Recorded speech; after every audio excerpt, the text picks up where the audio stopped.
Assalamualaikum warahmatullahi wabarakatuh. Perkenalkan, nama saya Zainul Hikam. Di sini saya akan menerangkan tentang teori pembelajaran humanistik. Langsung saja kita masuk ke dalam pembahasan yang pertama, yaitu definisi dari humanistik. Humanistik adalah suatu bentuk teori yang mana dengan teori ini diharapkan dapat mendorong perilaku seseorang itu baik dari sisi jasmaninya maupun dalam sisi rohaninya agar dapat memaksimalkan potensi yang telah dimilikinya, sehingga tanpa ada paksaan atau ada dorongan dari orang lain akan mampu mengeluarkan segala bakat dan minatnya yang ada pada dirinya sebelumnya. Jadi dengan teori ini diharapkan peserta didik itu akan mampu mengeksplor dirinya sendiri tanpa ada paksaan dari orang lain. Kurang lebihnya seperti itu. Selanjutnya kita masuk ke dalam materi berikutnya, yaitu teori pembelajaran humanistik menurut para ahli. Ahli yang mengemukakan tentang teori pembelajaran humanistik yang pertama yaitu Abraham Maslow. Ia beranggapan bahwa setiap manusia itu memiliki kebutuhan hierarki. Apakah yang disebut dengan kebutuhan hierarki? Yaitu kebutuhan dasar yang setiap manusia itu akan melewati dengan cara bertahap. Jadi setiap manusia akan memiliki suatu tanggung jawab atau usaha untuk memenuhi kriteria pada tahapannya tersebut sebelum melangkah atau menginjak ke tahapan yang lebih tinggi. Contoh dalam pendidikan yaitu seperti tahapan dalam sekolah formal. Yang pertama yaitu dari PAUD, TK, kemudian baru ke MI atau SD, selanjutnya ke SMP atau SMA, SMP atau MTS, kemudian SMA atau MA dan seterusnya. Itu merupakan bentuk jenjang dalam hal sekolah formal. Ya, setiap manusia itu memiliki kebutuhan untuk itu. Makanya Abraham M. Maslow ini mengemukakan teori yang pertama yaitu teori kebutuhan hierarki, karena ya memang berjenjang gitu. Selanjutnya dijelaskan kembali oleh Abraham Maslow bahwa terdapat 5 hierarki kebutuhan. Yang pertama yaitu tentang kebutuhan fisiologis. Kebutuhan fisiologis merupakan kebutuhan yang paling mendasar dari hierarki Maslow. Kebutuhan ini disebut juga kebutuhan primer, seperti makan, minum, membutuhkan tempat tinggal, dan sebagainya. Manusia akan memenuhi kebutuhan fisiologisnya terlebih dahulu sebelum ia beranjak ke kebutuhan berikutnya. Sebab kebutuhan fisiologis ini adalah kebutuhan yang paling dasar, kebutuhan yang paling kuat dan mendesak untuk pemenuhannya. Selanjutnya yang kedua yaitu kebutuhan untuk dapat merasakan keamanan atau kebutuhan rasa aman. Kebutuhan rasa aman ini merupakan kebutuhan yang menempati posisi kedua. Jadi kebutuhan rasa aman ini meliputi kebutuhan keamanan, kebutuhan perlindungan dari bahaya dari fisik maupun dari non fisik dan sebagainya. Kebutuhan ini didapatkan setelah kebutuhan fisiologis terpenuhi. Jika kita sudah memiliki tempat tinggal, sudah memiliki uang seperti pakaian dan sebagainya, baru kita butuh yang namanya rasa aman. Contohnya gini, contoh rasa aman itu kita jika sudah memenuhi aspek fisiologis seperti tempat tinggal, nah itu kan ada gentengnya, rumah ada genteng. Setelah ada genteng kita kan akan merasa nyaman, tidak kehujanan dan sebagainya. Nah itu merupakan kebutuhan rasa aman. Selanjutnya kebutuhan sosial. Kebutuhan sosial merupakan kebutuhan yang menempati posisi ketiga dari hierarki Maslow. Kebutuhan sosial ini meliputi kebutuhan kasih sayang, kebutuhan rasa untuk memiliki dan dimiliki, terus kebutuhan rasa untuk bersosialisasi di masyarakat, diterima di masyarakat, dan juga dapat diterima di lingkungan sekitar. Manusia itu sejatinya adalah makhluk sosial, maka dari itu tidak mengherankan jika manusia membutuhkan sosialisasi dalam menjalani hidupnya. Sebab dalam menjalani hidupnya, manusia akan senantiasa membutuhkan bantuan dari orang lain. Jadi intinya dengan kebutuhan sosial ini, kita dituntut untuk dapat bersosialisasi agar dapat juga mendapat imbal balik dari apa yang kita lakukan untuk orang lain gitu. Selanjutnya, kebutuhan penghargaan.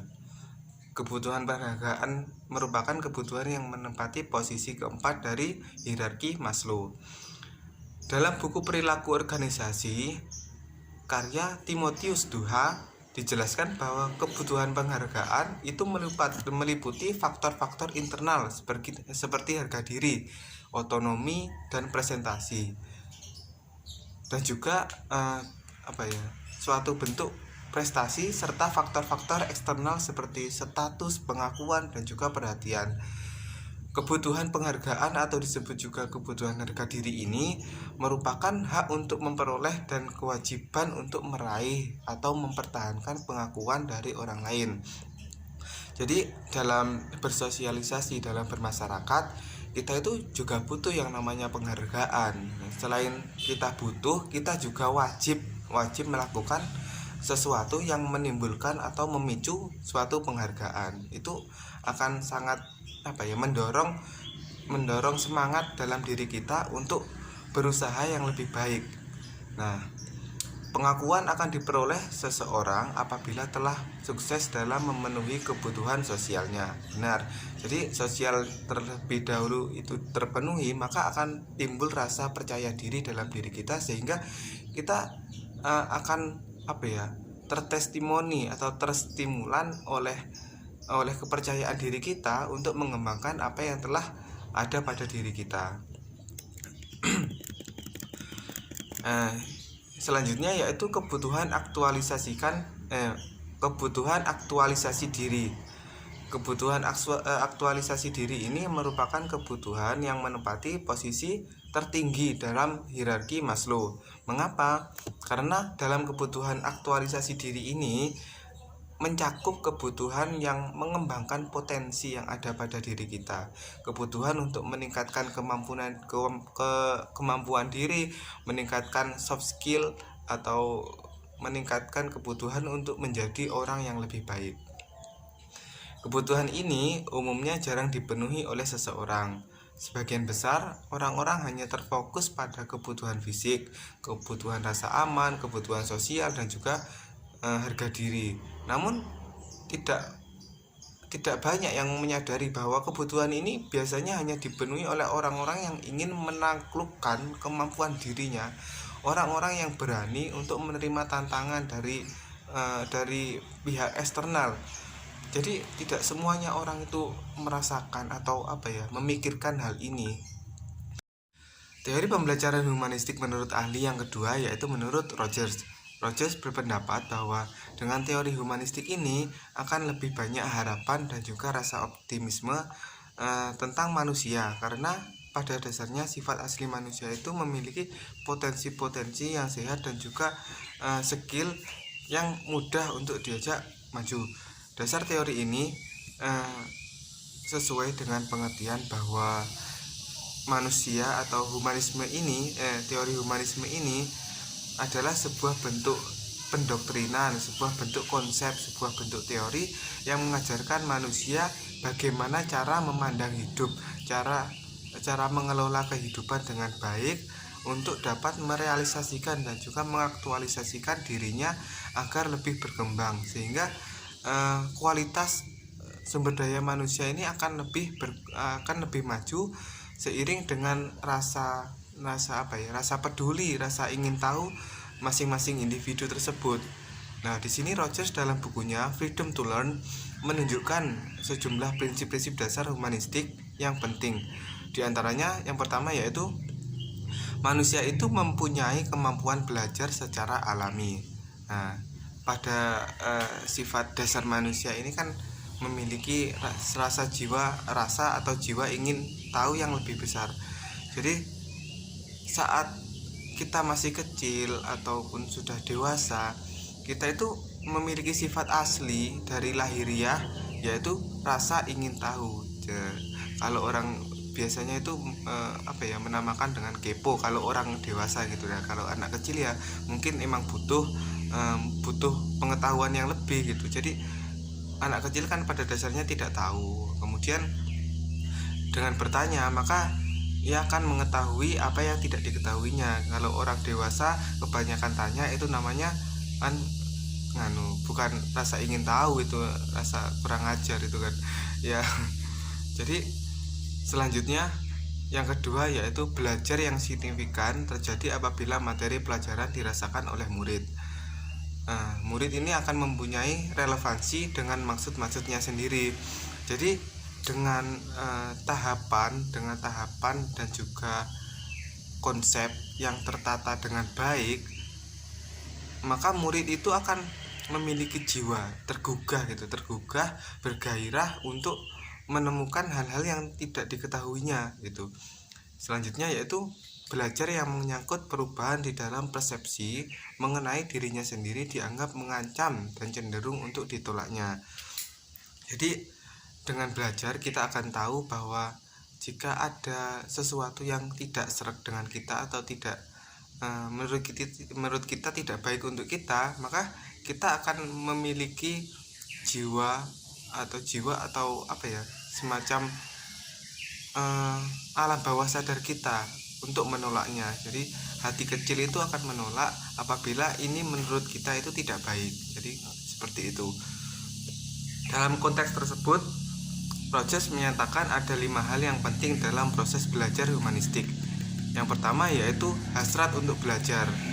Keinginan untuk belajar dikarenakan adanya dorongan, rasa ingin tahu yang kuat secara terus-menerus terhadap dunia sekelilingnya, maka manusia akan berusaha sendiri untuk memecahkan jawabannya. Seorang individu akan mengalami kegiatan-kegiatan belajar yang mana dengan kegiatan belajar tersebut akan menemukan hasil apa yang dicapai itu. Yang kedua yaitu belajar bermakna. Seseorang yang beraktivitas akan selalu mempertimbangkan apakah aktivitasnya itu memiliki makna atau memiliki value pada dirinya atau tidak. Maka jika menurutnya itu tidak, ya jangan diikuti atau tidak boleh dilakukan seperti itu. Yang ketiga yaitu belajar tanpa hukuman merupakan belajar yang terlepas dari hukuman atau ancaman, menghasilkan anak bebas untuk melakukan apa saja dan mengadakan percobaan hingga menemukan sendiri hal yang tidak diketahuinya. Jadi konsep humanistik yang ketiga ini, peserta didik itu dibebaskan untuk tidak mendapatkan hukuman atau semacam punishment dari apa yang dilakukannya, namun mereka itu merdeka dalam artian mereka bebas mengeksplorasi pengetahuannya. Misalkan ini cacing ini dalam kandungannya itu ada apanya, ada emasnya atau ada apanya kan ya, kita nggak tahu. Maka peserta didik itu dibebaskan untuk mengeksplor objek apa yang dikaji atau yang dilihatnya gitu. Jadi mereka akan menemukan pengalaman dan juga pengetahuan yang baru yang lahir pada dirinya sendiri. Jadi kalau kita menemukan sesuatu misalkan bukan pada diri kita sendiri, kita akan kurang puas gitu. Jadi kalau kita menemukan hasil dari apa yang kita teliti sendiri, itu akan lebih menyenangkan, akan lebih puas gitu, lebih menemukan kepuasan yang tersendiri gitu. Yang selanjutnya yaitu teori belajar tentang humanistik menurut Habermas. Habermas ini memiliki pendapat bahwa jika kita baru belajar, seseorang itu akan melakukan interaksi dengan lingkungannya. Lingkungan belajar yang dimaksud ini adalah lingkungan alam dan lingkungan sosial. Keduanya merupakan suatu korelasi yang tidak bisa dipisahkan dalam kehidupan manusia. Selanjutnya, teori pembelajaran humanistik menurut Bloom dan Cradwell. Bloom dan Cradwell ini berpendapat bahwa hasil pemikiran mengenai aktivitas belajar juga dapat